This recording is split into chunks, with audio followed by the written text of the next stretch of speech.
DMTV, bilile kamalo bana ebele.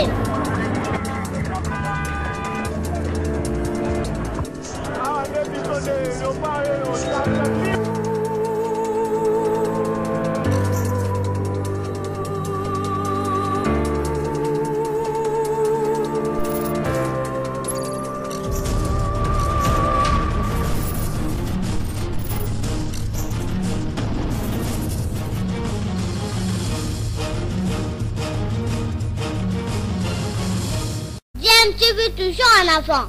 Vous êtes sur DMTV, bonjour ou bonsoir, hein, cela dépend à l'heure à laquelle vous nous suivez. Nous sommes heureux de vous retrouver, de savoir que vous êtes nombreux en train de suivre votre chaîne YouTube DMTV. DMTV qui vous apporte l'actualité, mais également des analyses ou des réflexions sur des sujets d'actualité ou encore les réalités telles que nous les observons ici chez nous en République démocratique du Congo. Nous voulons échanger avec vous sur un sujet politique, un sujet d'actualité qui défraye un peu la chronique. Mais avant d'aborder le sujet en question, permettez-nous de vous sensibiliser parce que nous nous sommes donné ce devoir depuis l'apparition de cette maladie dans le monde, mais beaucoup plus ici chez nous en République démocratique du Congo. Nous devons absolument continuer à nous protéger en observant des mesures barrières pour faire face à cette maladie à Covid-19 parce que la prévention reste en tout cas notre meilleure arme face à cette maladie. Théodore Ngoï, avocat de deux juges, Ouboulou et Kilomba, ne faiblit pas en tout cas, cherche absolument à rencontrer le chef de l'État Félix Tshisekedi afin de discuter avec lui sur la possibilité de rapporter ces ordonnances, faute de quoi ce dernier entamera en tout cas des démarches qui pourraient aboutir à la déchéance du chef de l'État, sa mise en accusation par les deux chambres du Parlement réunies en congrès. Théodore Ngoï brandit en tout cas cette menace. En même temps, il cherche à rencontrer le chef de l'État. Dans un autre temps, il le menace en tout cas de mise en accusation pour haute trahison, pour avoir violé intentionnellement la Constitution. Théodore Ngoï qui l'a dit et qui entame cette démarche, et la réponse de l'UDPS n'a pas tardé. C'est ce qu'en tout cas je vais vous proposer. Je vous propose dans un premier temps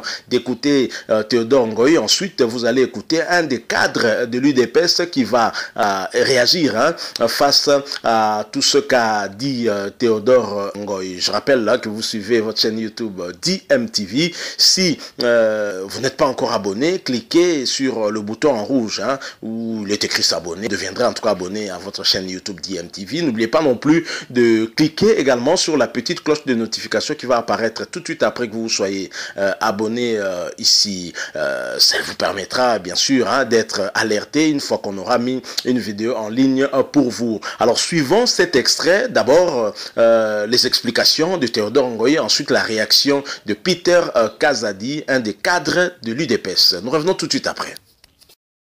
Il demeure fidèle à lui-même et à la doctrine qu'il défend. Théodore Ngoï persiste et signe qu'il y a violation intentionnelle de la Constitution dans la nomination des juges de la Cour constitutionnelle par le chef de l'État. Voilà qui justifie son souhait de rencontrer Félix Tshisekedi. Si je voudrais rencontrer aujourd'hui le président de la République, c'est parce que j'espère, je crois que le président de la République n'est pas Dieu. Voilà, le président de la République a pris une ordonnance en violation des dispositions de l'article 152 de la Constitution. Au cas où sa démarche auprès du président de la République n'aboutit pas, Théodore Ngoï compte demander au Congrès la mise en accusation du chef de l'État. Et je vais en même temps solliciter de rencontrer le président du Sénat et le président de l'Assemblée nationale, au cas où le président de la République ne voudrait pas rapporter les ordonnances. C'est le droit constitutionnel qui prévoit que les deux réunis en Congrès peuvent déférer le président de la République devant la Convention. Réagissant à ces propos, Peter Kazadi tacle Théodore Ngoï.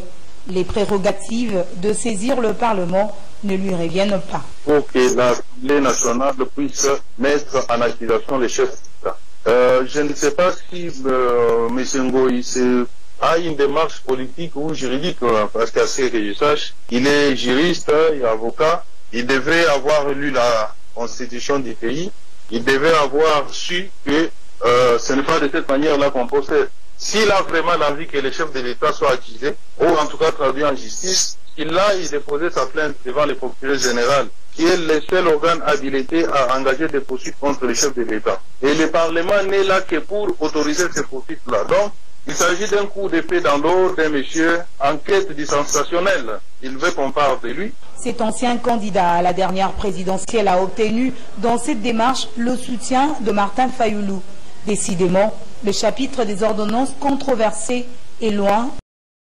De retour, vous venez de suivre là, d'abord tour à tour Théodore Ngoï qui expliquait sa démarche tendant à rencontrer le chef de l'État, Félix Tshisekedi, en vue de discuter avec lui de vive voix sur ses clients, les juges constitutionnels, les juges auprès de la Cour constitutionnelle Ouboulou et Kilomba, afin que le chef de l'État puisse rapporter ses ordonnances qui avait nommé les clients, les deux clients en tout cas de l'avocat, et pasteur Théodore Ngoï à la Cour de cassation. Et faute d'obtempérer, Théodore Ngoï brandit en tout cas la menace de mise en accusation du chef de l'État auprès du Congrès, une démarche qui serait en tout cas déclenchée par le Congrès, qui en a bien entendu la compétence selon Théodore Ngoï. Alors la réaction de l'IDPS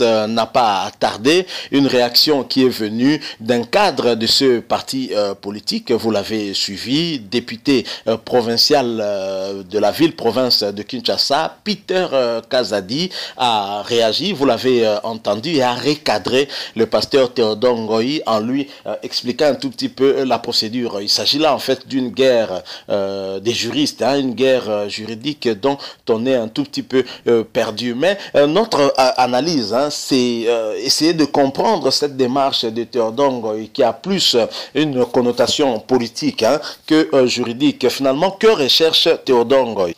Est-ce qu'il cherche réellement la mise en accusation du chef de l'État, Félix Tshisekedi, ou il cherche plutôt un rapprochement, il cherche plutôt à discuter avec lui, peut-être faire un deal avec lui dans l'intérêt de ses clients, mais aussi dans son intérêt personnel, parce que nous ne comprenons pas pourquoi cet avocat qui agit en fait en tant que conseil et qui doit rester dans le domaine juridique veut plutôt pousse des pions du côté politique, alors que le problème reste éminemment juridique. Et la réaction de l'IDPS, bien sûr, vous l'avez suivi, ça n'a pas tardé, c'est celle de lui demander d'aller voir le procureur près la Cour, le procureur général après la Cour constitutionnelle, qui a également la compétence de pouvoir mettre en accusation le chef de l'État en cas de violation de la Constitution. Mais à se dire, Théodore Ngoï ne s'attarde pas sur cette hypothèse-là d'aller voir le procureur. Lui s'apaisantit beaucoup plus sur le Congrès, et c'est cette démarche que nous n'arrivons pas trop bien à expliquer, à nous expliquer et à comprendre. Est-ce que c'est la volonté de ces clients qui sont en conflit justement avec ces ordonnances du chef de l'État, les nommant à la Cour de cassation? Là, on ne parvient pas vraiment à avoir un éclairage certain. Mais en tous les cas, il nous paraît difficile de voir le chef de l'État céder à ces menaces de Théodore Ngoï. Nous attendrons en tout cas de voir maintenant comment ça va se passer. Alors Peter Kazadi nous explique également que Théodore Ngoï n'a pas la compétence de déclencher une mise en accusation du chef de l'État. Aucune démarche à mener de sa part peut aboutir à cette démarche-là. La mise en accusation peut être déclenchée par le Congrès du Parlement, donc les deux chambres réunies en Congrès. Est-ce que le fait que Théodore Ngoï cherche à rencontrer les présidents des deux chambres du Parlement pourrait également faire en sorte que sa démarche ou sa volonté, son souhait puisse être réalisé avec le déclenchement de cette procédure par le Congrès? C'est tout à fait possible aussi dans l'hypothèse ou dans la condition où peut-être les FCC effectivement serait derrière cette action. En attendant, nous observons et nous attendons voir, parce que, comme je l'ai dit, ça nous étonnerait en tout cas que le chef de l'État puisse céder à ces menaces brandies par Théodore Ngoï. Et donc, Théodore Ngoï devra passer à la vitesse supérieure. Nous allons voir jusqu'où sa démarche pourra aboutir, hein, puisque le chef de l'État ne va certainement pas rapporter ces ordonnances. On a suivi beaucoup d'autres juristes qui estiment qu'il n'y a pas eu violation de la Constitution dans ce cas d'espèce. C'est donc une bataille entre juristes où les non-juristes sommes un tout petit peu perdus quand deux professeurs d'université ne s'accordaient pas sur des questions juridiques, des questions qui devraient en tout cas les mettre d'accord. Les non-juristes sont totalement perdus. Donc voilà, nous arrivons à la fin de notre petit sujet d'aujourd'hui. Nous avons voulu échanger avec vous sur cette situation, la réaction de l'UDPS par Peter Kazadi, juriste également, et député provincial, ville-province de Kinshasa, il est également à la présidence aussi. Et si vous avez aimé, laissez-nous un like, mais surtout réagissez au travers des commentaires si vous avez un avis à émettre. Abonnez-vous également sur votre chaîne DMTV, en cliquant sur ce bouton rouge où il est écrit s'abonner.